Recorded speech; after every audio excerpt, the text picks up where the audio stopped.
Hello students, good morning. आज lecture 3 लेके आए हैं मैटर चैप्टर का। ये क्लास 9th के लिए है, ठीक है। तो लेक्चर 1 और लेक्चर 3 देखने जा रहे हैं, पहले लेक्चर 1 और लेक्चर 2 देखें तो उनको ज़्यादा समझ में आएगा। आज हम स्टेट्स ऑफ मैटर के बारे में चर्चा करने वाले हैं, ठीक है।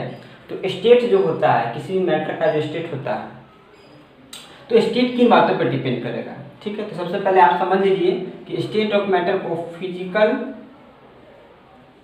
कॉन्सेप्ट पे 3 पार्ट में बांटा गया है, ठीक है। एक होता है सॉलिड, एक होता है लिक्विड, एक होता है गैस, ठीक है। और केमिकल कॉन्सेप्ट पे भी तीन टाइप में इसको बांटा दिया गया है। एलिमेंट होता है, कंपाउंड और होता है मिक्सचर, ठीक है। बट अभी आपको ये नहीं पढ़ना, अभी आपको इसके बारे में पढ़ना है, ठीक है। इसे हम बता दिए हैं तो इसको मिलेज कर देते हैं, इससे मतलब भी नहीं हम इसके बारे में बताएंगे। तो कहने का ये मतलब है कि स्टेट ऑफ मैटर जो है वो किस चीज़ों पर डिपेंड करेगा। सॉलिड क्या होगा, लिक्विड क्या होगा, गैस क्या होगा, कब कैसे इनका फॉर्मेशन होगा। तो 2-3 चीज़ें हैं जिस पे हम डिपेंड करता है। पहला होता है space between particles of matter. अब ये पार्टिकल में कुछ भी हो सकता है, एटम हो सकता है, मोलेकुल हो सकता है, फिर आयन हो सकता है। इन 3 चीज़ों से मिलकर बनता है। दूसरा है कोहेसिव फोर्स या इसको इंटरमोलेकुलर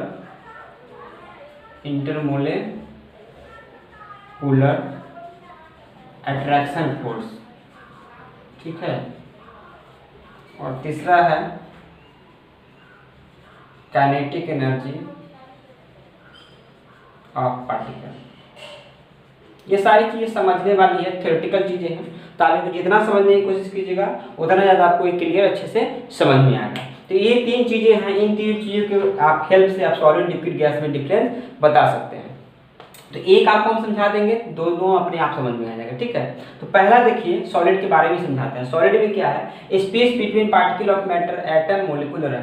तो कोई भी सॉलिड जो है वो तो एटम से मिलकर बना होगा, मोलिकुल से मिलकर बना होगा, आयन से मिलकर बना होगा, ठीक है।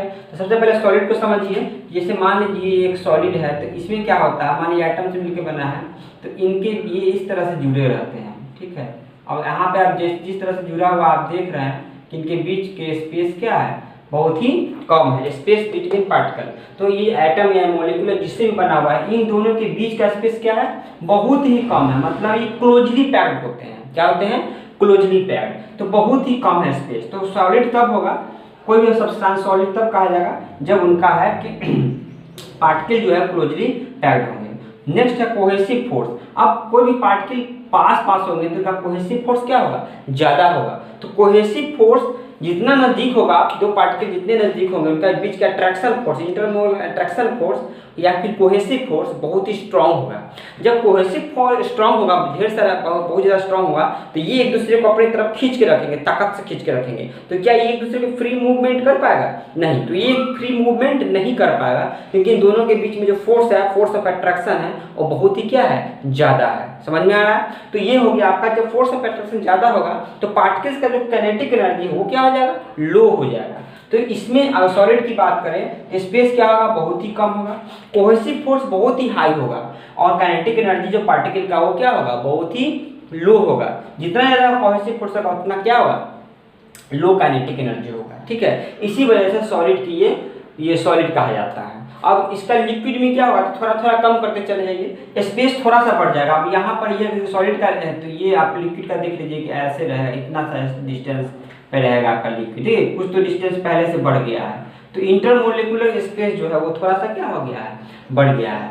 इसमें कोहेसिव फोर्स इसमें जो है मैक्सिमम होता है, इसमें कोहेसिव फोर्स मैक्सिमम नहीं होता है, क्योंकि डिस्टेंस थोड़ा सा क्या हो गया है, इंक्रीज हो गया पार्टिकल्स के बीच का डिस्टेंस।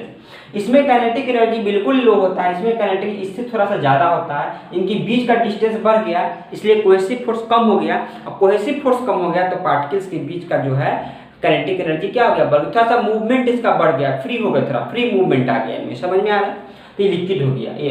अब गैस में क्या हो जाएगा, तो गैस में अगर ये लिक्विड का बना है तो ये गैस का देख लीजिए, गैस में एक यहाँ है तो एक यहाँ है इस तरह से, तो एक यहाँ है एक यहाँ इस तरह से है, ठीक है। तो इनमें क्या होता है, स्पेस और भी ज़्यादा बढ़ जाता है, पार्टिकल अब यहाँ यहाँ आ गया, कोहेसिव फोर्स कम हो जाता है, डिस्टेंस जैसे जैसे बढ़ेगा इंटरमोलिकुलर अट्रैक्शन फोर्स घटेगा, ठीक है। और काइनेटिक एनर्जी क्या हो जाएगा, बहुत ही हाई हो जाएगा। मतलब इसका मतलब है कि काइनेटिक एनर्जी गैस के पार्टिकल्स का जो काइनेटिक एनर्जी है एटम मॉलिक्यूल जिससे बल्ब बना हुआ है, इसके जो पार्टिकल्स का काइनेटिक एनर्जी है वो बहुत ही क्या है, ज़्यादा है। कोहेसिव फोर्स इन दोनों के बीच में क्या है, कम है, ठीक है। और स्पेस क्या है, ज़्यादा है। तो ये आपको सॉलिड लिक्विड गैस किसी भी सब्सटेंस किसी भी मैटर का स्टेट पता करने का ये 3 तरीका होता है कि इन तरीकों से हम स्टेट्स को पता करते हैं, ठीक है। तो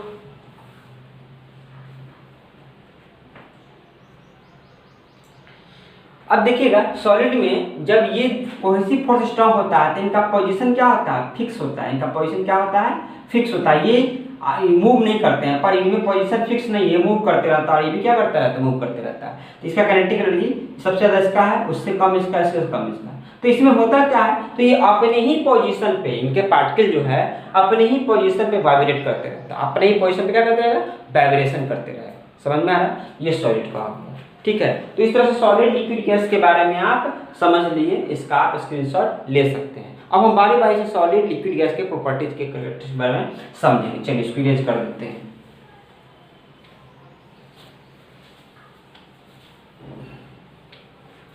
तो सबसे पहले देखिएगा सॉलिड में क्या क्या प्रॉपर्टीज होती है। तो पहले हम एग्जांपल से समझते चलेंगे इसको, एग्जांपल देख के। तो सबसे पहला है सॉलिड के पास डेफिनिट शेप होता है।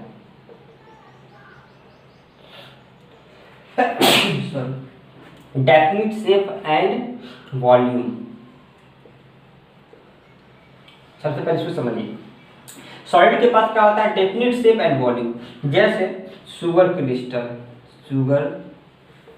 क्रिस्टल, सोप हो गया, ब्रिक हो गया, ठीक है। अब देखिए डेफिनिट शेप क्यों है, अभी बताएं कि डेफिनिट अब शुगर का शेप चेंज नहीं होगा जब तक आप एक्सटर्नल फोर्स नहीं लगाइएगा। क्रिस्टल सोप का शेप चेंज नहीं होगा, ब्रिक का शेप चेंज होगा। सॉलिड बना दिए हैं ब्रिक तो इसी तरह जब तक एक्सटर्नल फोर्स आप नहीं लगाते हैं। आप देखिए मानिए सॉलिड है, डेफिनिट शेप क्यों है, क्योंकि इसके पार्टिकल क्या क्लोजली पैक्ड है। इसके पार्टिकल कैसे हैं, क्लोजली पैक्ड। जब पार्टिकल क्लोजली पैक्ड होंगे तो इनके पार्टिकल्स के बीच में मूवमेंट नहीं होगा, ठीक है। इनके पार्टिकल के बीच में मूवमेंट नहीं होगा, और जब मूवमेंट नहीं होगा तो उसका शेप क्या हो जाएगा, डेफिनिट हो जाएगा, फिक्स शेप हो जाता है। वॉल्यूम, जब शेप ही फिक्स है तो वॉल्यूम भी क्या होगा, फिक्स होगा, ठीक है। जब शेप फिक्स है तो वॉल्यूम क्या होगा, फिक्स होगा। इसीलिए जब आप किसी के आप बर्तन में रखते हैं सॉलिड को तो उसका शेप नहीं ग्रहण करता है। अब आप ईंट को बाल्टी में रखिएगा तो ईंट बाल्टी के ऐसे थोड़ी ना हो जाएगा, ईंट है जो शेप में क्यूबॉइड शेप है तो क्यूबॉइड शेप में रहेगा जो। हाँ, अब इसमें क्वेश्चन क्या है, पूछता है कि इसमें क्वेश्चन पूछता है कि sugar and salt are put in jar of different shape, they take shape of the jar. मतलब ये आप कहने का मतलब है कि ये आपका जार है एक, इसमें हम ढेर सारा शुगर का क्रिस्टल डाल दिए हैं। तो कहने का मतलब है कि किसी शुगर का क्रिस्टल हम डाल दिए हैं तो पूरे क्रिस्टल जो है शुगर का वो जार के शेप में आ जाएगा, ठीक है। तो क्या ये सॉलिड नहीं है, तो ऐसा नहीं है। आप क्रिस्टल को देखिए, पूरी शेप को मत देखिए। क्रिस्टल को आप जार में डाले चाहे कहीं डाले, क्रिस्टल है तो क्रिस्टल फॉर्म में ही रहेगा जब तक आप एक्सटर्नल फोर्स नहीं लगाइएगा।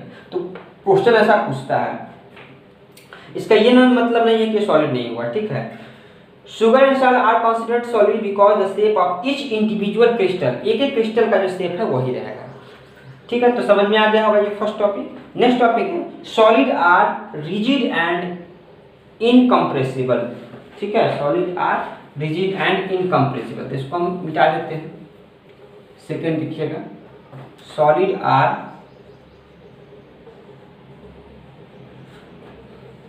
रिजिड एंड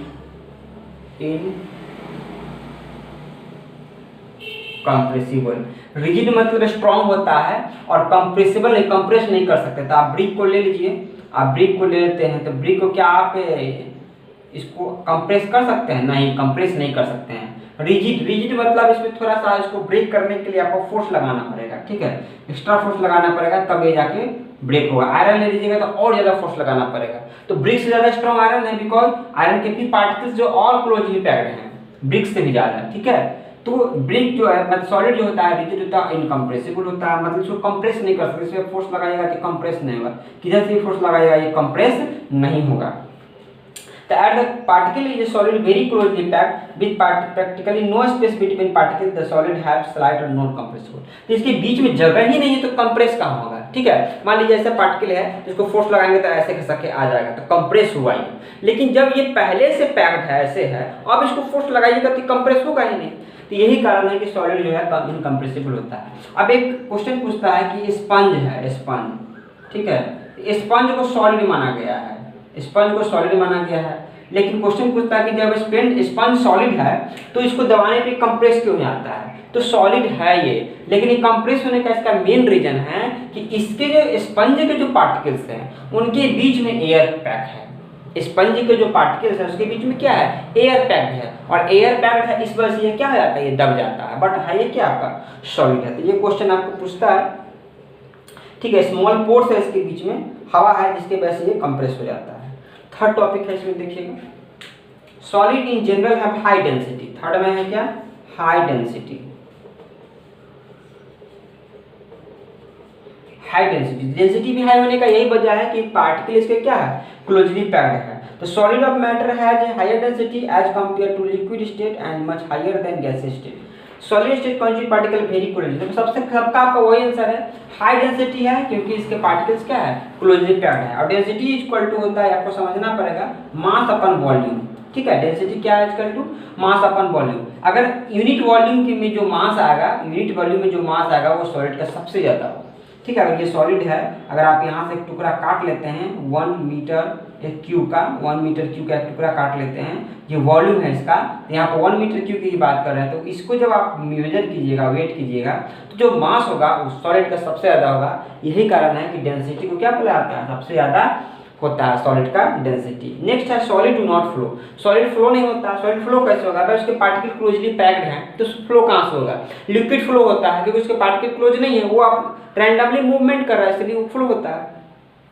नेक्स्ट है solid are characterised by high melting and boiling point. तो बात सही है, high melting and boiling point कैसे होगा, high melting and boiling point, ठीक है, melting point and boiling point. भाई का पार्टिकल इतना क्लोजली पैक्ड है, ये सॉलिड है आपका, इसके पार्टिकल इतने क्लोजली पैक्ड है कि इनके बीच का कोहेसिव फोर्स क्या है, बहुत ही स्ट्रांग है।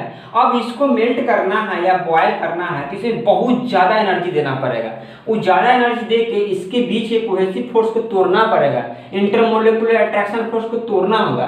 जब इंटरमोलिकुलर अट्रैक्शन फोर्स का टूटेगा तब पार्टिकल थोड़ा थोड़ा दूर होगा। जब पार्टिकल दूर होगा, जैसे अभी ये क्लोजली पैक्ड है, थोड़ा सा इसको हीट कीजिएगा, इसके पार्टिकल में थोड़ा सा एनर्जी आएगी तो ये टूटेगा इस तरह से, तब जाके इसका बॉयल होना या मेल्ट होना स्टार्ट होगा। तो ये high melting high boiling point इसलिए है क्योंकि पार्टिकल वेरी क्लोज्ड है, बहुत ही क्लोज है, अंडरस्टैंड, इसी वजह से। तो ये आपका सॉलिड का जो कैरेक्टरिस्टिक था ये आपका हो गया, ठीक है। नेक्स्ट चलते हैं हम लिक्विड में। तो लिक्विड में सॉलिड अगर समझ में आ गया तो बहुत ही एकदम सेम है लिक्विड, ठीक है। तो लिक्विड में देख लीजिए, लिक्विड में फर्स्ट प्रॉपर्टी है कि ये क्या है कि liquid have definite volume but do not have definite shape. Definite volume but not definite shape. बात सही है, वॉल्यूम तो फिक्स है, मतलब आप कहने का मतलब है कि मिल्क लिए 1 लीटर मिल्क लिए भाई, तो 1 लीटर लिए है तो 1 लीटर ही तो रहेगा वॉल्यूम, चाहे कहीं भी रखिए आप, किसी भी बर्तन रखिए, 5 लीटर के बर्तन में भी रखिएगा तो भी 1 ही लीटर उसका वॉल्यूम दूध का बोला जाएगा कि दूध 1 ही लीटर है। और 1 लीटर के बर्तन में रखिएगा तो भी 1 लीटर ही कहा जाएगा। पर not definite shape, shape definite नहीं है। अगर आप इस तरह के बर्तन में रख देते हैं उसको, गोल बर्तन में, दूध का शेप कैसा हो जाएगा आपका, सिलेंड्रिकल हो जाएगा।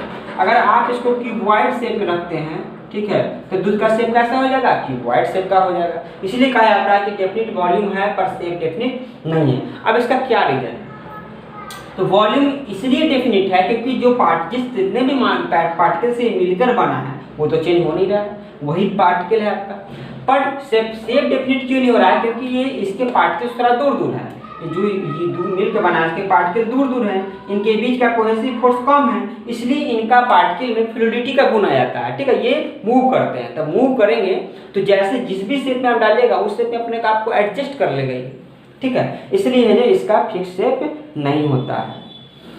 नेक्स्ट है आपका लिक्विड है स्लाइट कंप्रेसिबल, मतलब सॉलिड तो बिल्कुल कंप्रेसिबल नहीं था, लेकिन लिक्विड थोड़ा सा कंप्रेस होता है। ठीक है, लिक्विड कंप्रेस होता है, क्यों होता है? फिर वही बात, इसमें बोलेगा कि स्पेस है, इनके पार्टिकल के बीच में स्पेस है, तो अब दबाइएगा तो थोड़ा सा ये नजदीक जरूर आ जाएगा। ठीक है, तो ये कंप्रेस होगा।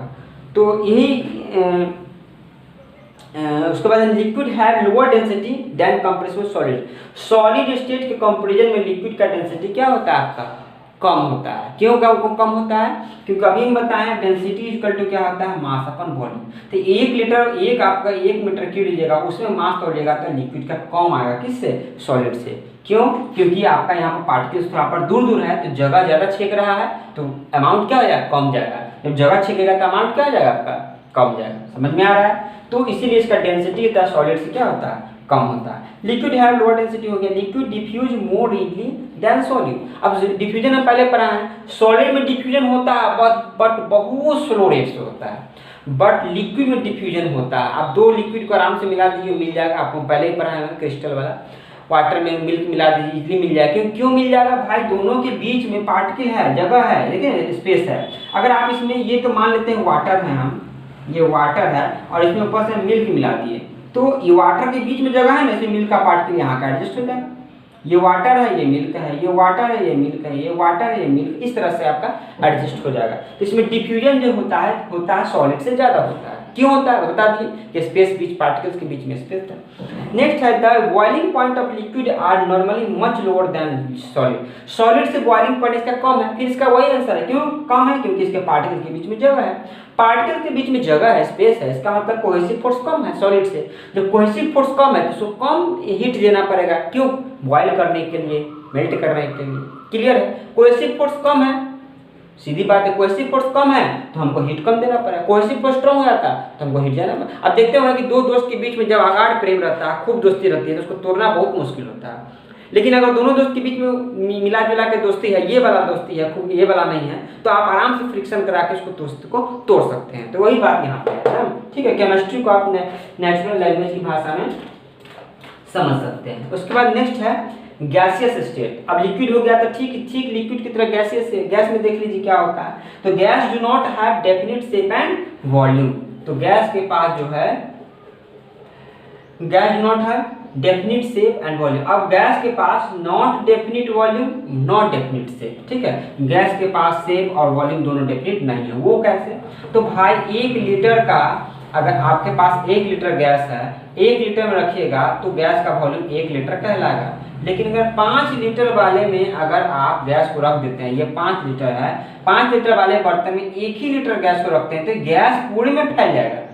समझ में आता रहा है? ये गैस पूरे में फैल जाएगा इसमें, क्योंकि इसका काइनेटिक एनर्जी पार्टिकल्स का बहुत ज़्यादा है, ये पूरे में फैल जाएगा। तो इसका फिर से वॉल्यूम कितना हो जाएगा? हमारा 5 लीटर ही हो जाएगा। बोला जाएगा कि ये 5 लीटर के बर्तन में है। तो कहाँ वॉल्यूम फिक्स है? इसका वॉल्यूम फिक्स नहीं है। वॉल्यूम फिक्स इसलिए नहीं है कि उसके पार्टिकल्स में बहुत ज़्यादा काइनेटिक एनर्जी है और ये स्थिर नहीं रहते हैं। ये जिस भी बर्तन में रखिएगा उस पूरे बर्तन में ये अपना कवर कर लेगा। ठीक है, और शेप तो डिफिनिट है नहीं, अभी भी समझ रहे हैं। अभी सिलेंड्रिकल में रखें तो सिलेंड्रिकल हो जाएगा, क्यूबॉइड में रखें तो क्यूबॉइड शेप का हो जाएगा। क्लियर है? नेक्स्ट है, सबका वही आंसर है कि इसके पार्टिकल्स के बीच में बहुत ज़्यादा डिस्टेंस है, इसलिए कोहेसिव फोर्स कम है, इसलिए पार्टिकल्स के बीच में काइनेटिक एनर्जी ज़्यादा है, इसलिए फ्री मूवमेंट है। ये लूजली पैक्ड है, बहुत ज़्यादा लूजली पैक्ड है। नेक्स्ट है गैसेस हैव हाई कंप्रेसिबिलिटी। अब हाई कंप्रेसिबिलिटी होगा, ये सिंपल सी बात है। एक पार्टिकल यहाँ है, एक पार्टिकल यहाँ है, एक पार्टिकल यहाँ, आराम से दबाइएगा तो आप ये कंप्रेस हो जाएगा, इजीली कंप्रेस हो जाएगा। ठीक है, कोहेसिव फोर्स इनके बीच का कम है। ठीक है, तो आप देखते होंगे कि आपके घरों में जो सिलेंडर आता है उसमें हाई कंप्रेसिबल गैस भरा, गैस को कंप्रेस करके भरा रहता है, उसको बोलते हैं एलपीजी, लिक्विड पेट्रोलियम गैस। ज़्यादा कंप्रेस कर दिया जाता है इसलिए गैस से लिक्विड में जाता है। इसके बारे में हम आगे चर्चा करेंगे। तो वो जो है आपका सिलेंडर जो है, जो एलपीजी होता है, आपका सीएनजी होता है, ये सब जो है कंप्रेसिबल है, इसीलिए सिलेंडर में कंप्रेस करके इसको रखा जाता है। ठीक है, नेक्स्ट है गैसेज है वेरी लो डेंसिटी। गैस का डेंसिटी लिक्विड से भी कम होता है। फिर वही कॉन्सेप्ट है, density equal to mass by volume. तो उतना ही वॉल्यूम में अगर अब यहाँ पर देखिए कंपैरिजन करते हैं, यहाँ पर सॉलिड लेते हैं, यहाँ पर लिक्विड लेते हैं, यहाँ पर गैस लेते हैं। यहाँ पर भी 1 लीटर है वॉल्यूम, 1 लीटर और 1 लीटर लेते हैं, ठीक है। जब 1 लीटर में हम मास तोड़ लेंगे तो सबसे ज़्यादा मास इसका होगा, उससे कम इसका होगा और उससे कम इसका होगा, सबसे ज़्यादा इसका होगा, ठीक है। मतलब जब मास ज़्यादा हो जाएगा, एक उतना ही वॉल्यूम में मास ज़्यादा होगा तो डेंसिटी भी क्या होगा आपका ज़्यादा होगा। तो इसी तरह गैस का उतना ही वॉल्यूम में मास सबसे कम है तो डेंसिटी भी क्या होगा गैस का कम होता है। तो डेंसिटी जो होता है लिक्विड से भी कम होता है गैस का। नेक्स्ट है गैस फ्लो इजीली। अब गैस फ्लो फ्रीली आपको लिक्विड में बताते हैं कि लिक्विड फ्लूइडिटी का गुण होता है क्योंकि लेयर्स उसके फ्री मूवमेंट करते हैं, लेयर्स फ्री मूवमेंट करते हैं। गैस में भी वही बात है कि गैस में जो आपका ये है इनके जो पार्टिकल्स हैं वो बहुत ही डिस्टेंस पे हैं, कोहेसिव फोर्स कम है तो इनके लेयर जो हैं वो डिस्टेंस पे हैं, इसलिए क्या करते हैं फ्री मूव करते हैं। तो एब्सेंस ऑफ कोहेसिव फोर्स, अब इनके बीच में जो पार्टिकल्स के बीच में जो कोहेसिव फोर्स है बहुत ही कम है क्योंकि पार्टिकल्स बहुत दूर दूर हैं, ठीक है। तो particles of gases state the molecules gas move independently at high speed, तो इनके पार्टिकल्स बहुत हाई स्पीड से मूव करते रहते हैं। अब आपको एक एग्जांपल लेना है, एक एक्टिविटी है, देख लीजिए कि गैस है high compressible as compare to liquid and solid. एक छोटा सा एग्जांपल है, आप इजीली फटाफट समझ लीजिए। लेक्चर हम खत्म करेंगे, हम सॉलिड लिक्विड गैस के बारे में अच्छे समझा दिए, बहुत ही समझना जरूरी है, ठीक है। आप इस तरह से सिरिंज देखे होंगे, सिरिंज ले सकते हैं, ठीक है। सिरिंज आप इस तरह से, है ना, इस तरह से 3 कंटेनर आपको सिरिंज लेना है इस तरह से,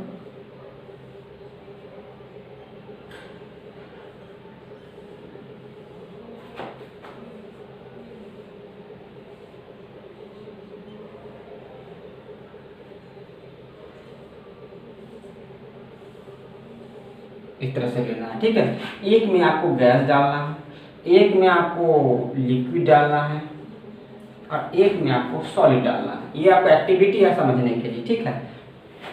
और यहाँ पे आपको एक इस तरह से छोटा सा बर्तन लेना है, इस तरह से तीनों में एक छोटा सा बर्तन लेना है। ये रबर कॉर्क है, इसको बोलते हैं रबर कॉर्क, रबर कॉर्क, ये तीनों रबर कॉर्क है, ठीक है।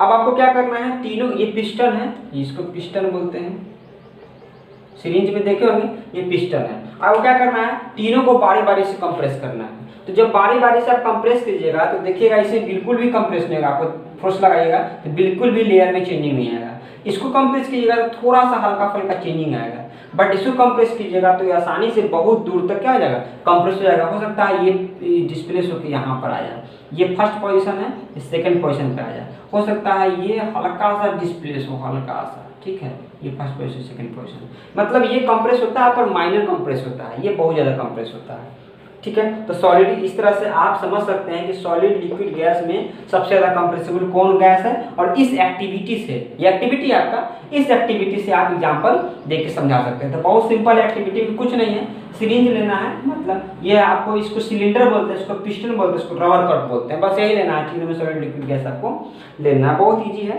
तो इसके साथ ही आपका ये जो प्रॉपर्टी है स्टेट ऑफ मैटर का कैरेक्टरिस्टिक है, इन होता है। नेक्स्ट लेक्चर में हम टेम्परेचर के बारे में चर्चा करेंगे। Thank you.